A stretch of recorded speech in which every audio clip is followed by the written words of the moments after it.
हे सतपुरुष अवतारी, तूने दया करी देदारी। हे सतपुरुष अवतारी, तूने दया करी देदारी। दया करी देधारी, थारे मुख से बरसे नूर, मुख से बरसे नूर। बड़ा भाग हमारा थारे दर्शन मिले हुजूर। बड़ा भाग हमारा थारे दर्शन मिले हुजूर।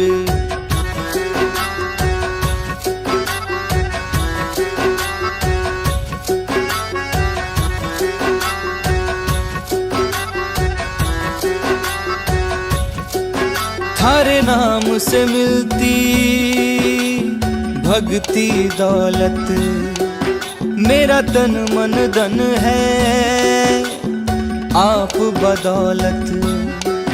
थारे नाम से मिलती भक्ति दौलत, मेरा तन मन धन है।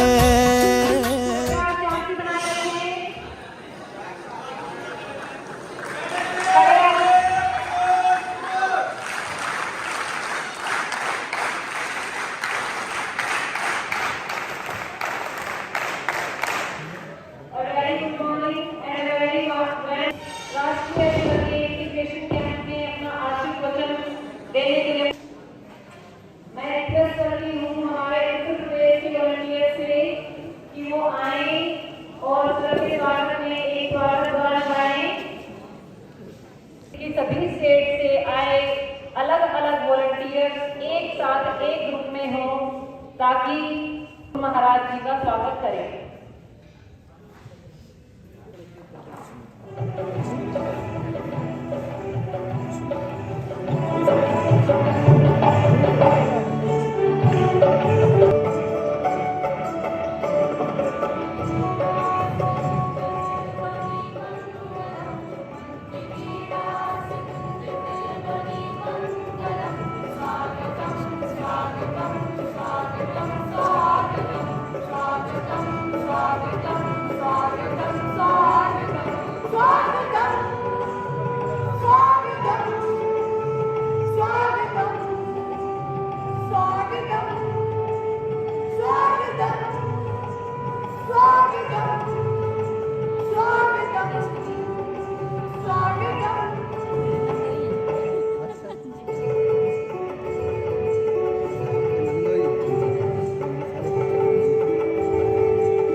आप देश विदेश में लगभग 50 आश्रमों के माध्यम से लाखों की संख्या में जुड़े हुए श्रद्धालुओं की आत्मिक उन्नति के आह्वान का कार्य करते हैं।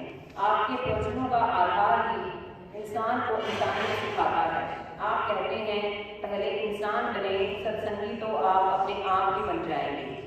आप नशा मुक्ति के साथ साथ पर्यावरण व प्रकृति संरक्षण पर विशेष बल देते हैं। आपने अभी तक लाखों लोगों को नशामुक्त किया है तथा आप कन्या भ्रूण हत्या के खिलाफ जोरदार मुहिम चलाए हैं। माता का रोकने और मन की शुद्ध भावना पर भी आप जोर देते हैं। आपने मुख्य अध्यापक पद से ऐच्छिक सेवा निवृत्त होकर भी अपने गुरु के रूप से यह दायित्व संभाला था। मैं एक बार फिर दिल की गहराइयों से चौधरी बंसीलाल विश्वविद्यालय की NSS सेल की तरफ से आयोजित किए गए राष्ट्रीय एकता शिविर में आपका स्वागत करती हूँ, आपका अभिनंदन करती हूँ और साथ ही आपसे रिक्वेस्ट भी करती हूँ कि हमारे विभिन्न 15 प्रांतों से आए हुए स्वयंसेवकों को अपने आशीर्वचन से आप मुझे मोटिवेट करें। कुंवर साहब जी। सम्मानीय मलिक साहब, पूनिया जी, दूसरे अनेक राज्यों से NS के इंचार्जेस, विद्यार्थी लोग, इस कैंप में जितने भी आप आए हैं, मुझे खुशी है आपके बीच आके आपके साथ कुछ बातें साझा करने के लिए मुझे आमंत्रित किया गया। समय की व्यवस्था होते हुए भी मैं अपने आप को रोक नहीं पाया। उसके पीछे कारण है, मैं भी आपकी तरह से विद्यार्थी जीवन में ऐसे कार्यों में आगे रह के बढ़ चढ़ के हिस्सा लिया। अपने विद्यार्थी जीवन में स्पोर्ट्स में रहा, NCC के BC सर्टिफिकेट हमने पास किए। हमारे टाइम में ये नहीं होता था जो आज सेवा का कार्य, जिस पर विशेष रूप से विद्यार्थियों को आज सिखाया जाता है ताकि समाज में जाके उनमें भाईचारे की, आपस में मित्रता हो, जाति और धर्म का ख्याल न रहे, लोगों में एक अच्छा संदेश दें कि हम किस प्रकार से सेवा करके लोगों के मन को जीत सकते। अध्यापन कार्य किया, मैंने अध्यापक रहा, अब भी अध्यापक ही हूँ। फर्क सिर्फ इतना है कि अब आध्यात्मिक गुरु के रूप में काम करता हूँ, लेकिन हूँ अध्यापक। इंसान अपने जीवन में हर पल हर घड़ी जितने लोगों से मिलता है, जितनी घटनाएं उसके जीवन में बीतती हैं, उनसे सीखता है, सीखना चाहिए। अगर हम किसी भी चीज की अनदेखी करके पासबाई कर जाते हैं, निकल जाते हैं, क्योंकि उनसे हमारा संबंध नहीं रहता। परंतु मैं कहता हूँ कि इंसान जिसमें बुद्धि है, ज्ञान है, विवेक है, उसको हर घटना से ही संबंध अपना जोड़ना चाहिए। सब प्राणियों में इंसान सबसे उत्तम प्राणी है। 4 खान में 84 लाख प्रकार के जीव जंतु पशु पक्षी हैं, लेकिन इंसान से उत्तम कोई भी नहीं है। तो इंसान में सब प्रकार के ज्ञान और बुद्धि होने के कारण इससे सर्वोपरि माना गया है। और जो इंसान समाज कल्याण के हित के भलाई के कार्य करता है, 2 प्रकार की सेवा है। एक सेवा है हमारे स्वार्थ के लिए, स्वार्थ की सेवा हम सब करते हैं।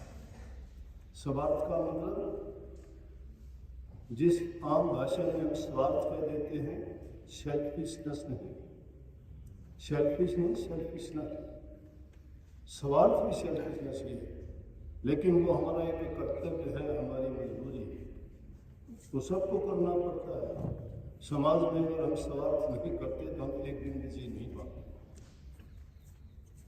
लेकिन उस स्वार्थ में जो सेवा करते हैं, आप भी सेवा करते हो, कोई अध्यापक का कार्य करता है, कोई डॉक्टर का कोई और दूसरे डिपार्टमेंट्स में जितने भी कार्य करते हैं, उनके बदले में हम कुछ ना कुछ लेते हैं, सेवा तो करते हैं, लेकिन वो सेवा है कि स्वार्थ की सेवा। परंतु जिस सेवा का सबक आप सीखने के लिए आए हो उसको हम पर उपकार कहते हैं, पर हित कहते हैं। दूसरे इंसान के लिए भलाई और हित के बारे में जब सोचते हैं तो इंसान सेल्फिशनेस हो जाता है। उसके बदले में कुछ चाहता नहीं है। अगर उसके बदले में वो कुछ उनसे चाहता है तो फिर वो सेवा नहीं कही जा सकती। तो जो ये कार्य है, जो ये विभाग बनाया गया है संस्कार विद्यार्थियों को, जैसे पुराने जमाने में गुरुकुलों में जो शिक्षा दी जाती थी, एक ही गुरु सभी शिक्षाएं देता था, डॉक्टरी की भी, कानून की भी, खेती बाड़ी की भी, शिक्षा भी, सैनिक बनाने के लिए सब प्रकार के उनको युद्ध लड़ाई जितने भी मतलब कार्य थे सभी गुरु की जिम्मेवारी होती थी कि उनको सिखाते थे। यहाँ तक कि उनको सजा देने तक की कहते एक बार एक राजा का राजकुमार, वैसे तो राजाओं के लड़के जितने भी होते थे लड़के लड़कियां वो भी गुरुकुलों में ही रहते थे। अंतर इतना होता था वो थोड़े है अलग तरीके से उनको शिक्षा दी जाती थी, आम आदमी को दूसरे तरीके से दी जाती थी। बल्कि हमारे समाज में जब से ही सृष्टि की सतयुग से जो बातें इतिहास हमें बताता है, उस टाइम में डिस्क्रिमिनेशन का भेद था, जाति का भी था, नीच का भी था, गरीब अमीर का भी था, राजा प्रजा का भी था, भिन्नता चली आई है, हमेशा से चली आई है। लेकिन जिनके अंदर अच्छे गुण होते हैं उनको कोई रोक नहीं पाता है। उनके रास्ते में ना गरीबी आती है, ना कोई जाति आती है, ना कोई धर्म बाधा बनता है। इंसान को अपना सिद्धांत, अपने नियम, अपनी मोरलिटी और अपने चरित्र को ऊंचा बनाना चाहिए। तो राजा का लड़का जब शिक्षा पूरी हो चुकी, राजा को बुलाया गया कि अपने राजकुमार को आप लेके गए। गुरु ने उनको कहा कि अब इसकी शिक्षा पूरी हो चुकी है। जब राजा और रानी उसको लेने के लिए आश्रम में गए तो गुरु ने हुक्म दिया कि कुछ एक पेड़ से पकड़ी लकड़ी काट के लेके आओ। राजकुमार लेके आया। जब लेके आया आते ही उसको पीटना शुरू कर दिया। राजा को बड़ा दुख हुआ क्योंकि उसका राजकुमार था, उसके सामने उसकी पिटाई गुरु कर रहा था। गुरु का हाथ पकड़ कहने लगा आप तो किए, आपके साथ था, आपने इसके साथ यही व्यवहार किया होगा, लेकिन कम से कम आज हमारे सामने ना करो, हमें दुख लगता है। कहने लगा कि राजा ये इसका आखिरी सबक था जो मैंने इसको सिखाना था। ये भी शिक्षा है इसकी। बोला ये कैसी शिक्षा है? बोला कि आपके बाद ऊपर कोई राजा होगा और जब ये कोई न्याय करेगा तो सजा देते वक्त इसको ये पता होना चाहिए कि सजा में कितना दुख लगता है, ये कैसी सजा किसको कितनी देगी। इसलिए ये भी शिक्षा थी, ये भी उस शिक्षा का एक अंग है। तो सिर्फ अक्षर ज्ञान को प्राप्त कर लेना, कागज की डिग्रियां ले लेना सिर्फ इंसान को इंसान नहीं बनाता। जब तक इंसान में क्रियात्मक ज्ञान नहीं है। अब क्या है, आज देखते हैं अपने देश में डिग्रियां ले लेके बच्चे सड़कों पर बेकार घूमते हैं, किसमें तलाश करते हैं वो नौकरी की, जॉब नहीं मिलती। इंजीनियर हैं, पढ़े लिखे हैं, ढूंढते हैं नौकरी नहीं मिलती। अगर कहीं चपरासी 4th क्लास के लिए भी कोई पद खाली होता है, हजारों की तादाद में पहुंचते हैं, लेकिन उस शिक्षा के मतलब को नहीं समझते हैं। शिक्षा का मतलब हमारे ज्ञान को जगाना है। अगर आपने वो शिक्षा ग्रहण की है, जिस फील्ड में भी आपने वो ज्ञान लिया है, उसमें आप अनेक काम कर सकते हैं। मेरे पास कितने लोग आते हैं कि जी हमें जॉब नहीं मिलती, पढ़े लिखे हैं, हमने ये ट्रेनिंग की है, वो की। मैं पूछता हूँ आपने ट्रेनिंग की है तो आपने इसीलिए ट्रेनिंग की थी कि आपको 5, 10, 20 हज़ार की नौकरी मिले। जिन लोगों ने पढ़ाई की, शिक्षा ली, हुनर जिन्होंने सीखा, उन्होंने तो नई नई चीज़ों का आविष्कार किया। क्या कभी उससे आगे बढ़ने का हम प्रयास करते हैं? हम लकीर के फकीर बन के सिर्फ अक्षर ज्ञान प्राप्त कर लिया, डिग्री ले ली और सोचते हैं कि हम कहीं टीचर लग जाएंगे, कोई वकील बन जाएगा, कोई डॉक्टर बन जाएगा, उससे आगे कुछ नहीं है। क्या जितने भी साइंस ने खोज की है, मेडिकल साइंस में जितनी भी की गई है और दूसरी नए नए आविष्कार हैं जिनको देख के हम हैरान होते हैं, किसने बनाए थे? ये उसी ज्ञान का, उसी शिक्षा का तो एक अंग है। हाँ, परमात्मा ने हमें सब कुछ दिया है, लेकिन हम सिर्फ एक ही तरफ की बात सोचते हैं।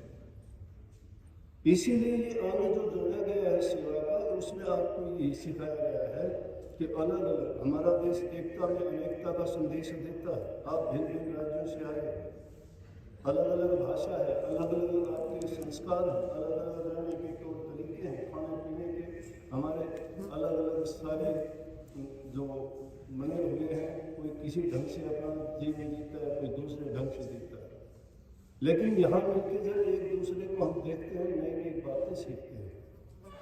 उनसे मिलने से हमें जिन कई बातों का हमें नहीं पता हो, दूसरे से ही सीखते हैं। तो इंसान, मैं कहता हूँ, जन्म से लेके आखिर वक्त तक सीखता ही रहता है, कभी भी उसकी शिक्षा पूरी नहीं होती। और आप इस जगह में इस थोड़े से समय में जो संदेश लेके यहाँ से जाओगे और वहाँ जाके जब अपने साथियों को उनको बताओगे कि हमने वहाँ जाके ये चीज़ें ग्रहण की, जब उनको भी इस चीज़ के बारे में उनके मन में एक इच्छा जारी होगी कि हमें भी जाना चाहिए, हमें भी सीखना चाहिए, हमें भी करना चाहिए। अपने लिए हर इंसान जीतता है, दूसरे के लिए जो जीना सीख जाता है वो इंसान बहुत ऊंचा हो सकता है। इंसान के सिद्धांत और नियम होने चाहिए। जिसका चरित्र ऊंचा नहीं है वो इंसान कभी नहीं उठ पाता है, और जिसके चरित्र जबकि उड़ाने ऊंची होती है तो रोकने वाला भी कोई नहीं होता है। रुकावट कुछ समय के लिए उनकी बाधा बढ़ जाती है। इस दुनिया की तरफ तो अगर देखोगे ना तो तुम्हारा कोई नहीं है। कभी सोचते हो ये वो हमारा है, वो हमारा नहीं। यहाँ कोई किसी का नहीं, जिससे जब तक मतलब हल होता है तब तक वो उसका है। तुम्हारे से जब तक किसी का मतलब है तब तक तुम्हारा है, जब उसका मतलब किसी दूसरे से पूरा होना शुरू हो जाएगा तुम्हारा नहीं रहेगा।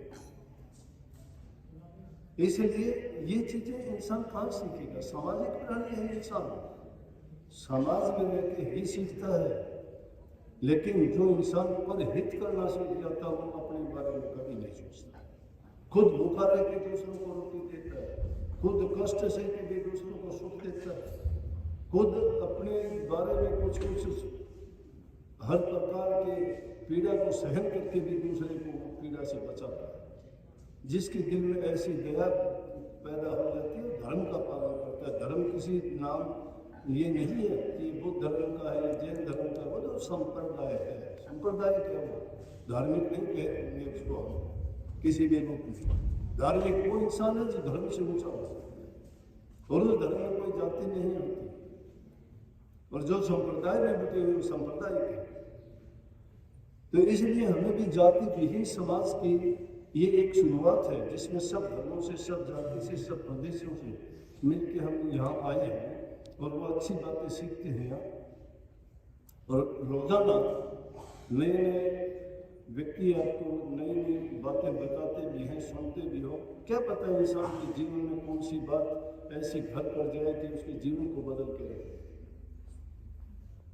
ऐसी अनेक घटनाएं हुई हैं जिनको एक छोटी सी बात ने इंसान के जीवन को बदल के रख दिया।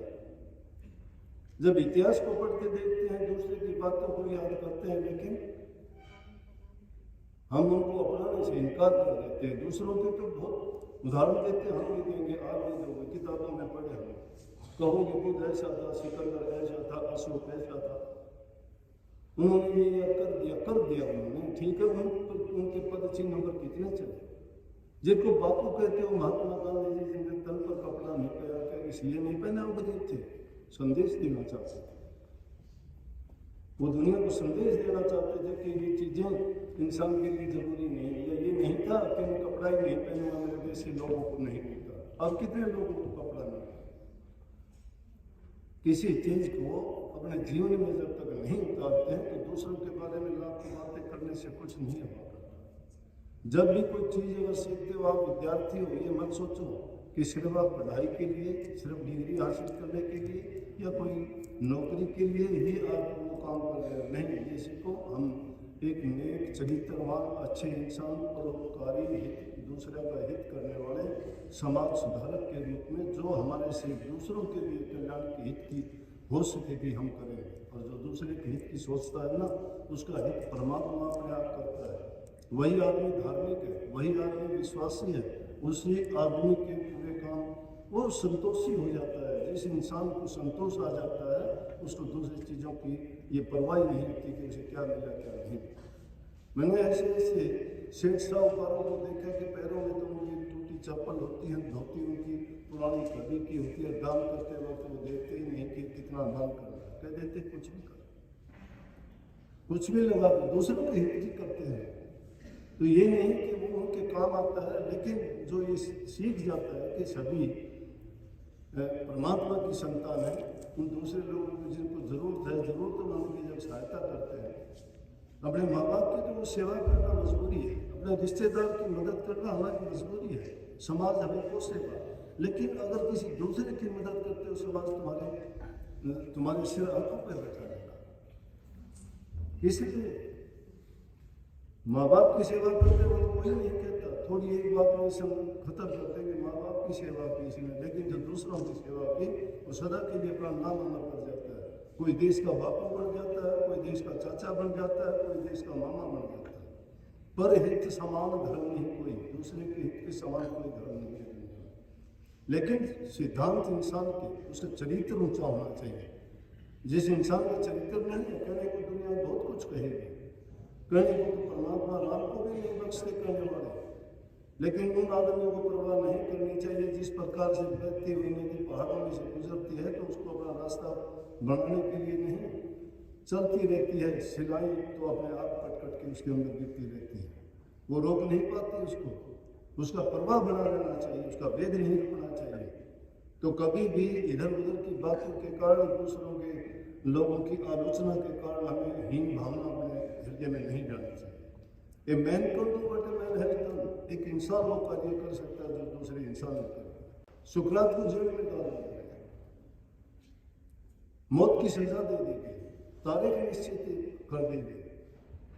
सिद्धांत वाला इंसान था, जीवन के रहस्य को समझा था, इंसानियत की महत्व को जानता था।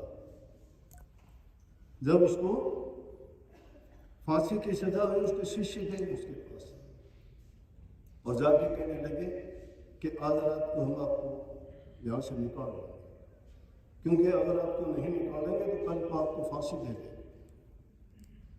बोले किस लिए निकालेंगे?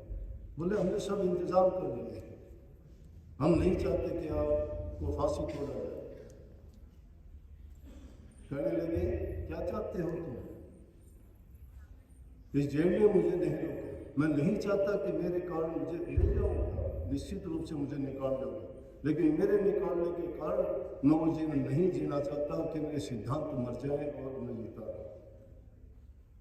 मुझे मौत नहीं, मैं तो मौत को अपने आप पास बुलाता, मौत मेरे पास नहीं आता। उस जीवन से इंसान का जीना क्या है जिस इंसान के सिद्धांत गिर जाते हैं, जिसके अंदर वफादारी नहीं है, जिस इंसान के अंदर सच्चाई नहीं है। जीवन तो सबका अंत एक है, सबका होना है, लेकिन क्या तुम उसको अपने चंद लालच के लिए और स्वार्थ के लिए अपने सिद्धांतों को गिरा दो? इंसान अगर नजर से गिर जाता है नहीं उठता है, गिरते हुए को हर इंसान उठा देगा, जलते हुए की भी अग्नि बुझा देगा, गरीब की भी कोई मदद कर देगा, लेकिन जो इंसान नजर से गिर जाता है उसको उठाने वाला कोई नहीं होता। कभी किसी की नजर से ना गिरो, जिसके बन जाते हैं उसे वफादारी करो। नमक जिसका खाते हो उसको नमक हलाली करो, चाहे वो तुम्हारे से दूर हो जाए, चाहे किसी तरह की बर्ताव करे, लेकिन क्योंकि हमने उसका नमक खाया है, हमें अपनी वफादारी पर कायम रहना चाहिए। सुकरात ने कहा कि मैं ऐसा काम नहीं करूँगा कि मेरे सिद्धांत मर जाए, मैं जिंदा जाओ अपना काम करो, फांसी टूटना स्वीकार करो, तो स्वीकार कर। जो इंसान अपने जीवन में अपने नियमों को निर्धारित कर लेता है, जो किसी के रास्ते में बाधा नहीं बनते, किसी को कष्ट नहीं देते, वो आदमी कभी भी ना मौत से डरता है, ना दुखों से डरता है, ना बदनामी से डरता है, क्यों? उसको पता है वो क्या है।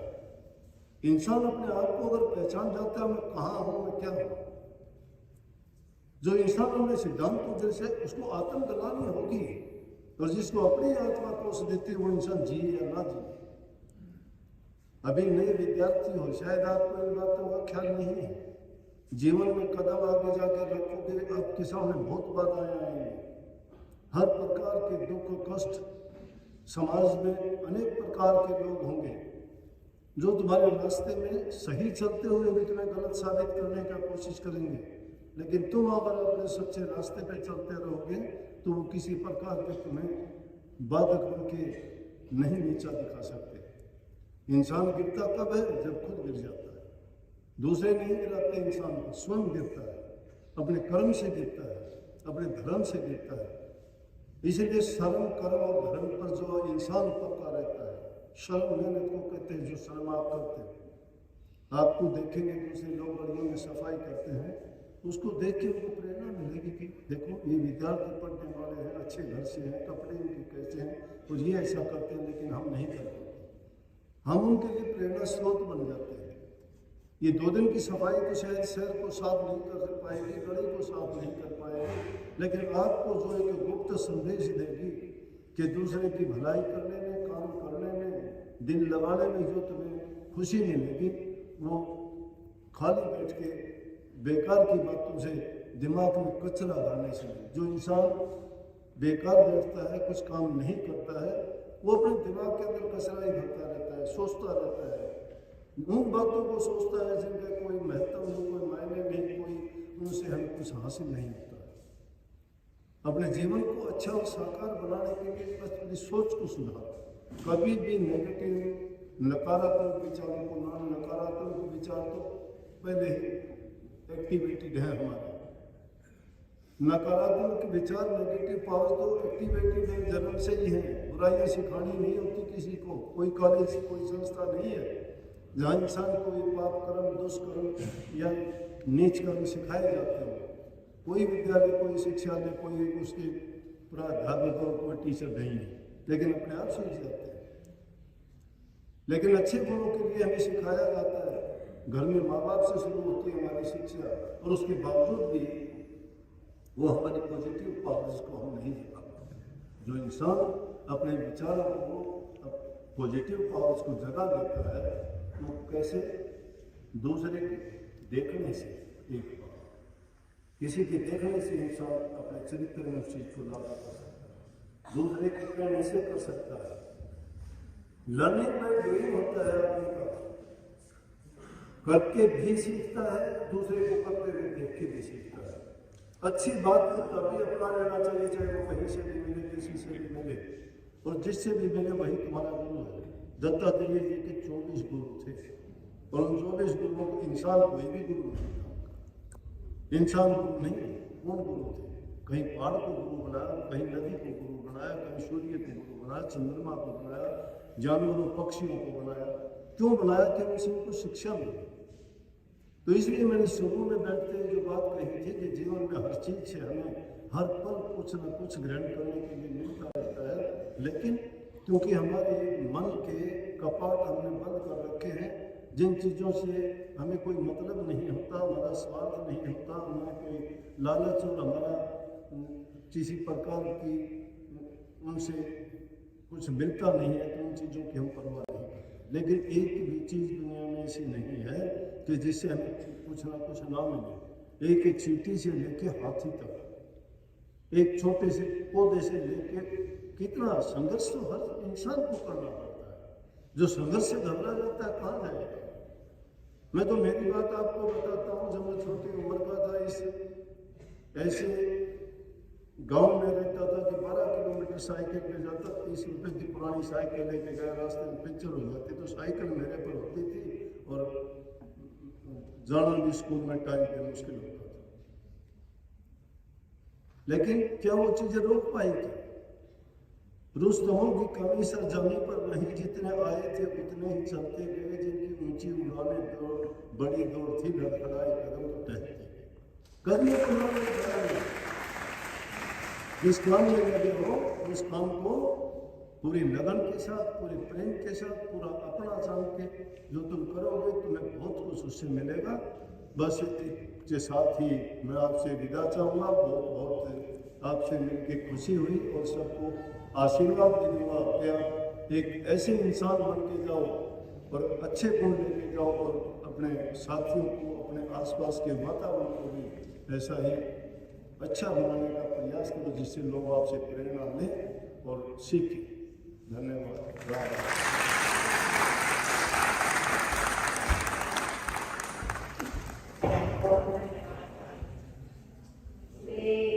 सहजता से, इतनी सरलता से आपने वॉलंटियर्स को त्याग की भावना, नोट दी बड़ी जो कि एनएसएस का मोटो भी है कि मैं नहीं बल्कि आप की दूसरों की सेवा करने की भावना को सिखाया।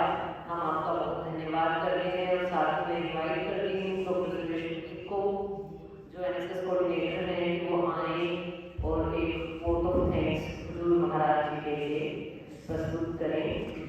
डॉक्टर सम्मान के योग्य एनएसएस के वॉलंटियर मैं वैसे तो आप सबको पता है कि महान आत्माओं का, महान विभूतियों का और महान व्यक्तित्व का धन्यवाद क्या तो स्वयं उनका आशीर्वाद हमारे ऊपर हमेशा इसी प्रकार से बना रहे आग्रह किया जाता है। मैं धन्यवाद नहीं करूँगा, मैं आग्रह करूँगा कि संत कमल महाराज जी का आशीर्वाद इसी प्रकार से हमारे ऊपर हमेशा बना रहे और हम भी इसी प्रकार से उनके मार्गदर्शन में इस प्रकार की एक्टिविटी समाज के लिए आयोजित करते हैं। साथियों, हमारे ऊपर विशेषकर मैंने जैसे बताया कि महाराज जी का एक बहुत बड़ा हाथ तो बंसीलाल विश्वविद्यालय के ऊपर है, जिसके पास अपना भवन ना हो, अपने संसाधन ना हो और हमने आज तक जितने भी इस 8 साल के दौरान जो भी कार्य वो चाहे एआईयू के द्वारा दिया गया हो, भारत सरकार के द्वारा दिया गया हो, हरियाणा सरकार के द्वारा दिया गया हो, मैं तो ये मानता हूँ कि महाराज जी की कृपा से वो 100% सक्सेस हुआ है और कोई भी ऐसा प्रोग्राम नहीं रहा है कि जो भिवानी के अंदर आयोजित किया गया हो वो सक्सेस ना रहा हो। तो मैं आप सबके माध्यम से यही प्रार्थना करूंगा कि महाराज जी से वो उनका आशीर्वाद हमें इसी प्रकार से बना रहे। बहुत बहुत धन्यवाद।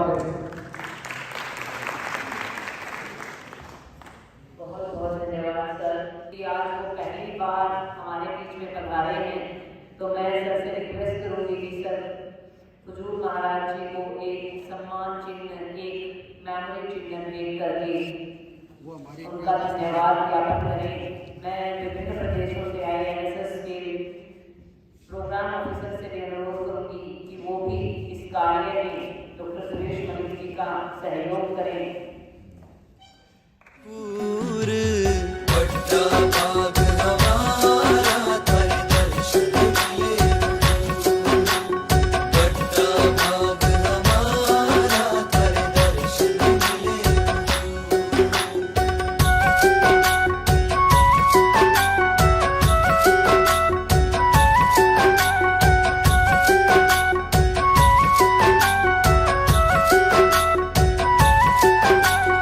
काल दयाल का झगड़ा भारी, वही बचे जो है शरण तुम्हारी।